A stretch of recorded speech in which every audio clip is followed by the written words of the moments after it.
കേരള രാഷ്ട്രീയത്തിലെ തന്നെ ഏറ്റവും ശ്രദ്ധേയമായ പോരാട്ടങ്ങൾ നടക്കുന്ന മണ്ഡലമാണ് കണ്ണൂർ.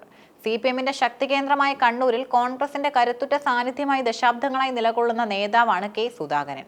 വരാനിരിക്കുന്ന തിരഞ്ഞെടുപ്പിൽ അദ്ദേഹം മത്സരിക്കുമോ എന്ന കാര്യത്തിൽ നിലനിന്നിരുന്ന ചെറിയ ആശയക്കുഴപ്പങ്ങൾക്കാണ് ഇപ്പോൾ വിരാമമായിരിക്കുന്നത്. താൻ തന്നെയാകും കണ്ണൂരിലെ UDF സ്ഥാനാർത്ഥി എന്ന് അദ്ദേഹം ഉറപ്പിച്ചു പറഞ്ഞതോടെ രാഷ്ട്രീയ എതിരാളികൾക്കും കൃത്യമായി മറുപടി ലഭിച്ചിരിക്കുകയാണ്. കണ്ണൂരിലെ രാഷ്ട്രീയ സാഹചര്യം എന്നും കെ സുധാകരനെ കേന്ദ്രീകരിച്ചാണ് കറങ്ങുന്നത്.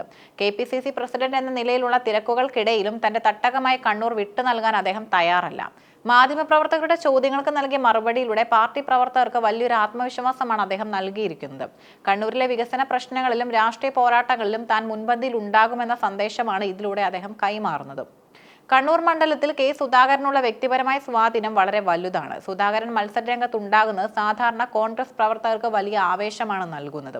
CPMന്റെ സംഘടനാ ശക്തിയെ നേരിടാൻ സുധാകരന്റെ പോരാട്ടവീര്യം അനിവാര്യമാണെന്ന് പാർട്ടി കരുതുന്നു. കണ്ണൂർ ജില്ലയിലെ മറ്റു മണ്ഡലങ്ങളിലും സുധാകരന്റെ സാന്നിധ്യം UDFന് ഗുണകരമാകും. അദ്ദേഹത്തിന്റെ പ്രചാരണ ശൈലിയും പ്രസംഗങ്ങളും വോട്ടർമാരെ സ്വാധീനിക്കാൻ കെൽപ്പുള്ളതാണ്. കണ്ണൂരിൽ LDF ആരെ സ്ഥാനാർത്ഥിയാക്കിയാലും അതൊരു കടുത്ത പോരാട്ടമായിരിക്കും. മുഖ്യമന്ത്രി പിണറായി വിജയന്റെയും CPMന്റെയും കോട്ടയിൽ സുധാകരനെ പോലെ ഒരു നേതാവ് തന്നെ വേണമെന്നാണ് DCC നേതൃത്വത്തിന്റെയും ആവശ്യം. വികസന നേട്ടങ്ങളും കേന്ദ്ര സംസ്ഥാന സർക്കാരുകളുടെ വീഴ്ചകളും ഉയർത്തിക്കാട്ടി ജനവിധി തേടാനാണ് സുധാകരൻ ലക്ഷ്യമിടുന്നത്.